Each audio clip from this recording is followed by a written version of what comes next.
Hello and welcome everyone to a new SUSECon. I hope you are enjoying this SUSECon event. And right now we are going to talk about Fleet and a GitOps continuous delivery approach. Let's jump in. First of all, my colleague Roberto and myself will be doing a brief introduction to GitOps, Fleet, and other architecture and basic concepts related to fleets. Let's get started. Let's start by what GitOps is. Simply put, a GitOps workflow utilizes a Git repository as the single source of truth for declarative deployment information. We are taking out the middleman with the additional continuous deployment tooling. Git is the single source of truth. Developers are already familiar with this common Git-based workflow where they develop code. They push their changes, automatically trigger tests, and continues to refactor based on those results. It maintains history of all committed code items, and tooling can be configured to perform an automated action when some kind of change lands in the repository. This could be a commit, a merge, a new branch, etc. The ops part is triggering an infrastructure operational action based on something happening, either a commit or a merge, in a Git repo. Drive all the infrastructure operation and lifecycle through this workflow. With GitOps, this standard development pattern extends to the deployment target, Kubernetes clusters in our case. GitOps software running in the target cluster monitors a Git branch in a repository and applies resources definitions as they are updated. This is a natural fit for Kubernetes with its declarative approach. Warranties around the configuration that is in place on the target cluster, immutability boundary, and any change that you introduce into an environment can only be done so by a process that hangs off a Git commit. Auditable, traceable, declarative, and no imperative changes. So let's see how a GitOps workflow works. Here we can see a typical GitOps workflow. On the left, continuous integration workflow, where you can observe the different steps that your code can go through. While not mandatory to have all of them, the example shows a best practice or most common use cases. Most of the Git services can provide you with tools to build the different steps in an automated way, and the output is agnostic enough to adapt to your production environment. On the right, a simple diagram, we, we can see how a continuous delivery workflow will be used on a Kubernetes environment. Having your Git repo as an only source of truth to deploy your application. If you would like to read more about this philosophy, go to our community page, community.suse.com. There are articles there can help you understand this new philosophy. So let's see. What is Fleet approach to GitOps philosophy? Pure Kubernetes. No proprietary APIs, everything exposed as a Kubernetes object. Scales by virtue of Kubernetes scalability. We have tested Fleet in a huge environment and adapted to be able to handle scalability to big numbers. No need to rework existing deployment scenarios. Fleet can take advantage of your Kubernetes manifest, Helm charts, or your customized templates. Let's see a little bit about architecture. Fleet automatically generates a Helm chart for your deployment regardless of your input definition. Two main elements interact in this architecture. In one side, the Fleet controller that typically can be found on a Rancher server and is the one that scans the Git repo. the fleet agent that runs on the downstream cluster and are the ones that actually deploy the resource. A two-staged architecture allows fleet to scale really well. Next, we will review the main concepts that are needed to use and understand how fleet works. Let's begin. A Git repo are the Git repositories watched by Fleet. A bundle is an internal unit used for orchestration of resources from Git.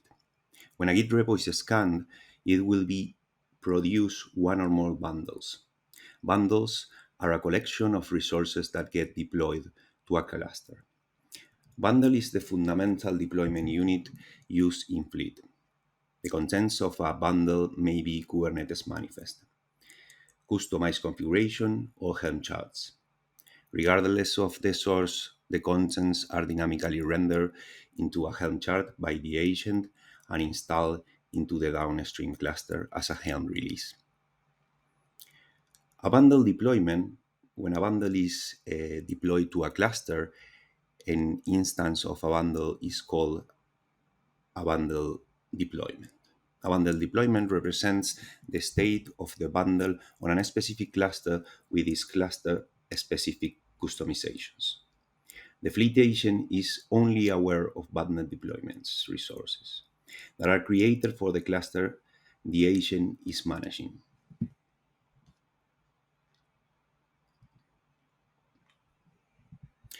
Clusters to which fleet deploys manifest are referred to as downstream clusters.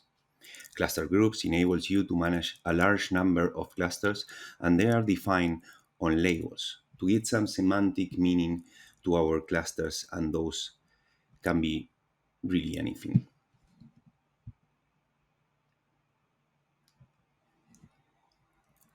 There are two different main approaches to GitOps deployments. The first one, a push-based architecture, pushes containers to the registry and updates to the Git repo. Last, this triggers a deployment which will deploy the application to the desired environment. Another, another different approach, the pull-based approach, is typically scales better as an architecture. The continuous deployment operator is observing the registry and the Git repo for changes. If he sees a change, it will pull the change and decide how to build it or deliver it. This delivery go to the cluster when the cluster requests it.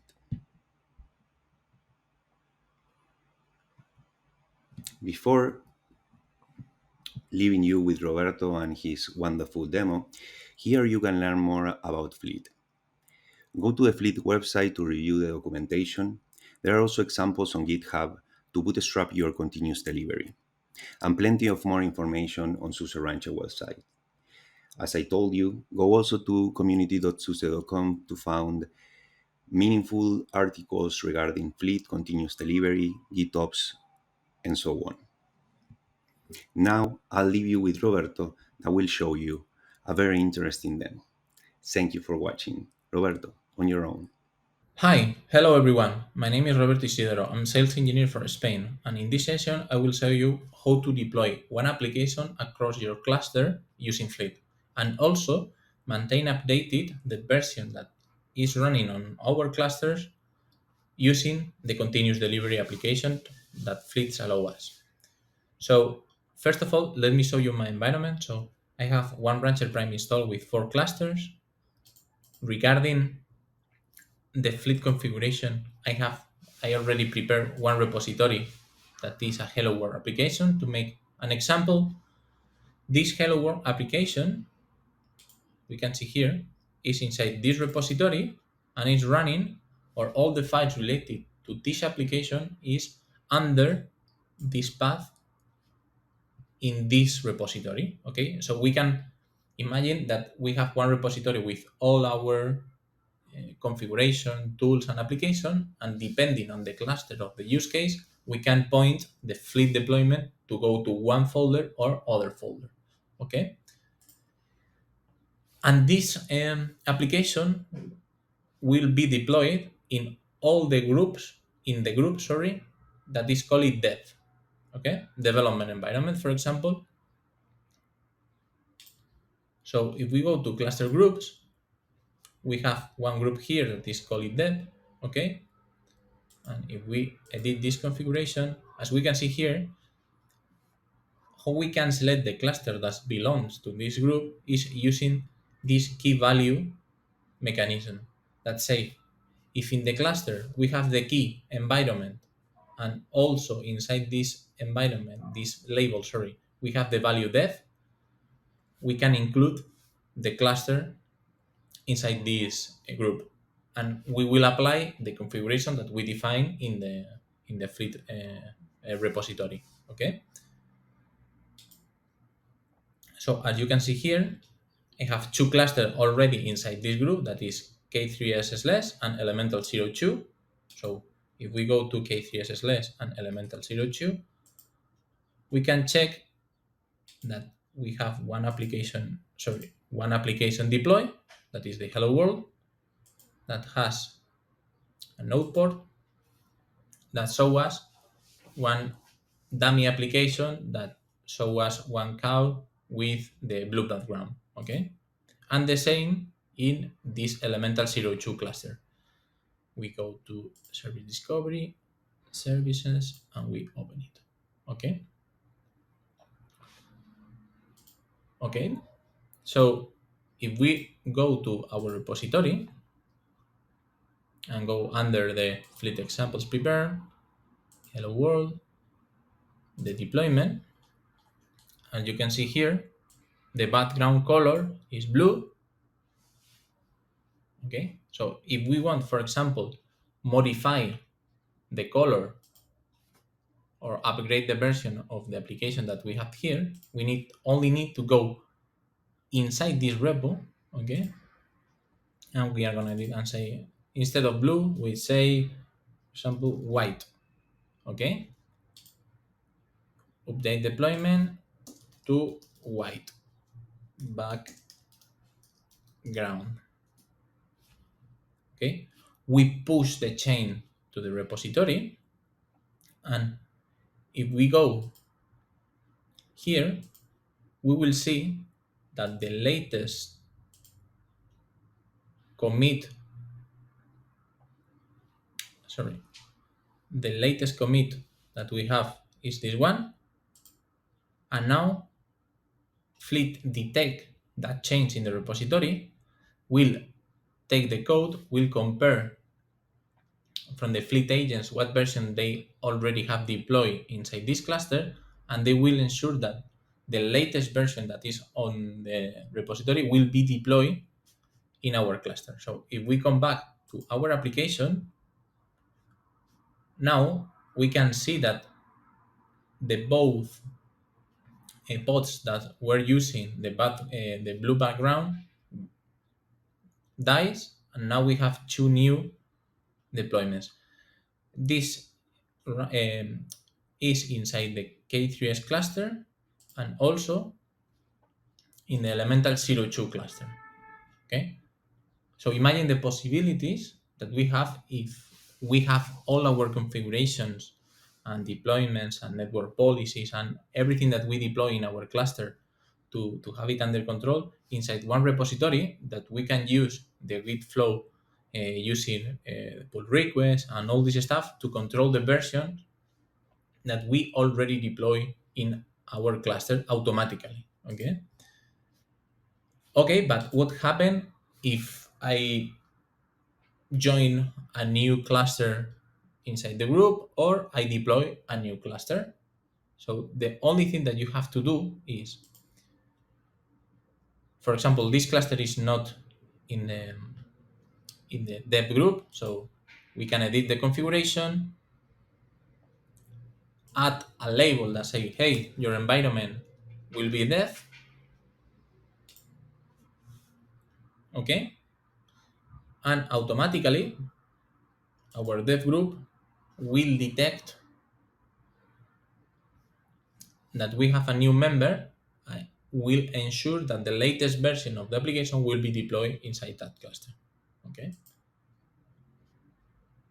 so this take a little bit.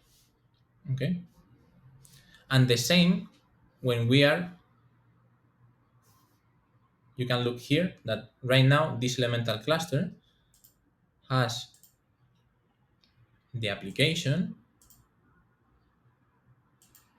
with the white background. Okay, but imagine that you are deploying our clusters through automation tools or Terraform. In that case, when we create a cluster, if we go back, for example, to cluster management and we are gonna create a cluster, so we are gonna use custom because I already have one cluster, one node waiting to apply the configuration. So we are gonna call it demo 03, for example. I will select K3S version, and here in labels, I can say, hey, your environment will be dev, okay? And I will create the cluster. So I will copy the file, okay? I will run this inside my node, okay?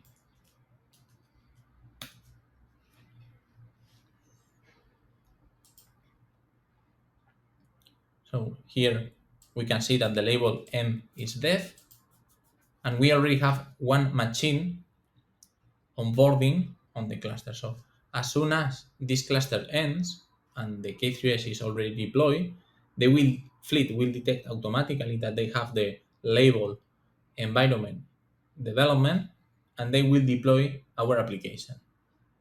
So imagine the possibilities that Fleet gave us to control the version and the application that we have in our cluster. So that's my demo. Thanks for your time. So have a nice day.